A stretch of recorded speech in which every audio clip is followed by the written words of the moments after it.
Wonderful friends of Team Sauti, the great members of the great family of Team Sauti. We're so much happy, we're so much elated, we're so much appreciative, and we are so much jubilant that you are a member in this family. We began just the other day, and look at it now. We are almost at 2,000 because of you subscribing. And if you have not yet subscribed to this family, kindly join us and let us make this family one big family full of love and joy and life. And so, ladies and gentlemen, today we are so much excited to host you once more and share with you at least something that will keep us moving, because we'll not always be happy, neither will we always be unhappy.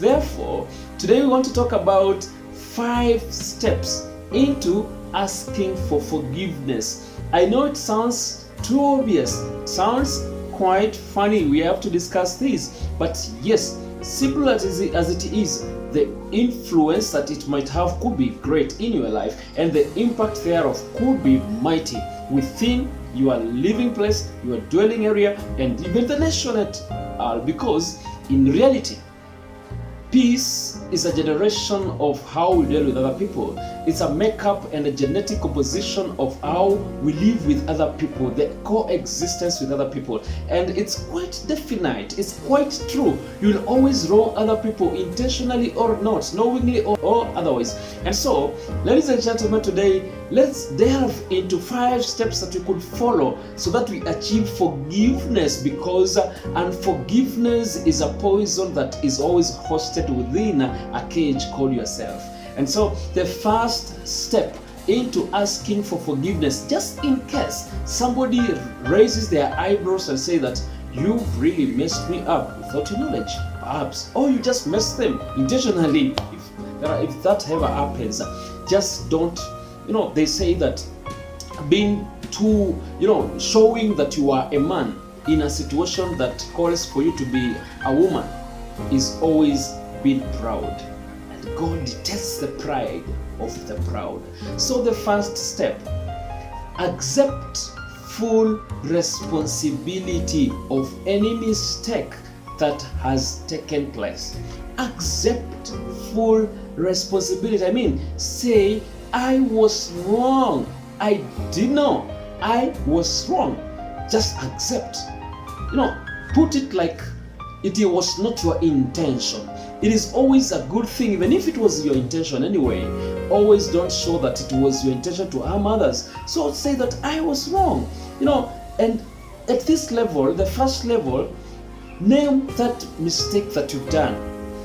Even if it's your husband or your wife, tell them, baby, I was wrong that I spoke too loudly or I threw words on you. I was wrong that I came home late. I am wrong that I realized that I am wrong for doing this and this. If possible, name that thing that you've done against the expectation.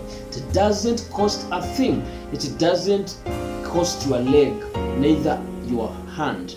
Just accept and own it up early as the first point. Level 2 will be ushered in by level 1.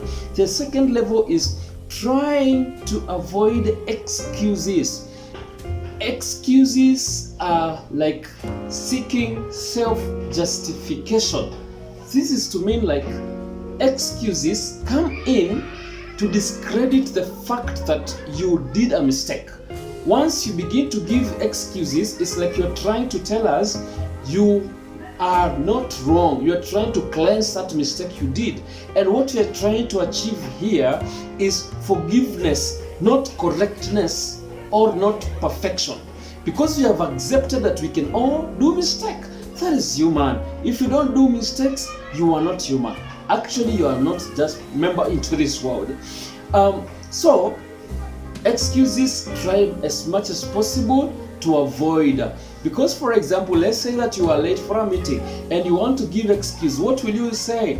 Guys, I'm late for this meeting because my car broke down, because I found myself in a traffic jam snarl up.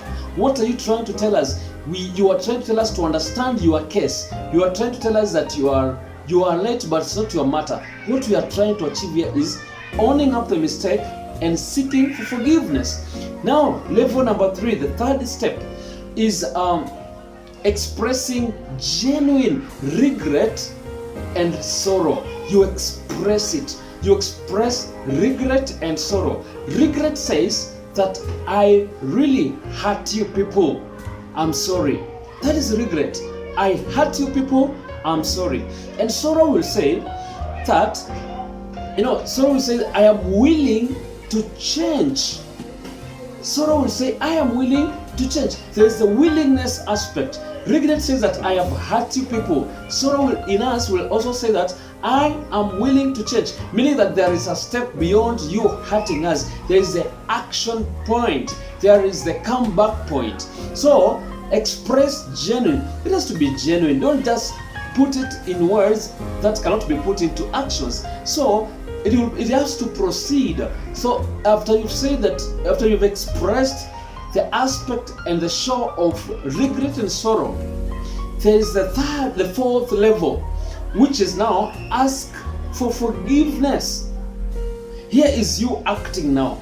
It's you now seeking to be forgiven because you've expressed genuine regret and sorrow, and you've showed them that you're willing to move on in a better way. Now you do what we call asking for forgiveness. You give other people at least a choice to forgive you or not. You tell them, having accepted that I have done this mistake, kindly would you forgive me?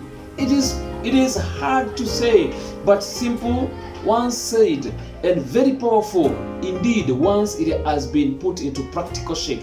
And so, ladies and gentlemen, when it comes to asking for forgiveness, I know this is a place that most people will not want to get to, but it's always achievable. It's always the best thing that you can ever do. Telling people I'm sorry. It was perhaps don't show that you are not ready to own up, because you've accepted to own up the mistake. Tell them I'm sorry, forgive me, because you've already shown them that you will not repeat, you will not do it again. So it is difficult, yes, but it is very important. Actually, for the believers in the good word, it says in the book of 1 Peter 5:5 that God opposes the proud and He gives grace to the humble. Asking for forgiveness is an ultimate show of humility. Always seek to ask for forgiveness, because even if we don't go to the 5th step, to that point, it is a great achievement to achieving peace within ourselves and within other people. Then the 5th and the last step into this process of asking for forgiveness is ask if there is anything or something that you can do to make up for that mistake. Look here. Let's say that out of mistake, willingly or not, you break somebody's spectacles, and you've sought for forgiveness. You've expressed regret and sorrow, and you've told them kindly, forgive me. The 5th step will say, do you mind if I get you a new pair of spectacles? That is now going to the 5th level of making up for a mistake. Tell guys, even your boss, tell your boss, I'm really sorry that I've reported to job late, but if you don't mind, I could, overstay for the time that I was late. I'm late for 30 minutes, I could have extra 30 minutes in my workplace. It doesn't, cost a lot, though it might pinch you a little, but it's always very good. It is a wonderful step in achieving forgiveness, because this is a process that once you move through the 5 steps, you might really be a great person, and you will make peace with everybody, because after all, you'll be in the wrong at one point or another, and you'll never be right all through. And we are saying all this because life is never that serious, and you'll never always be at peace with yourself and even with other people. So thank you so much. If you've not yet subscribed to our channel, kindly give us a subscription. Subscribe there. And if you've not watched other videos, we welcome you to watch other videos that you've done before. Give us a comment, give us a like, give us a share, and we will really be thankful. God bless you, and thank you so much.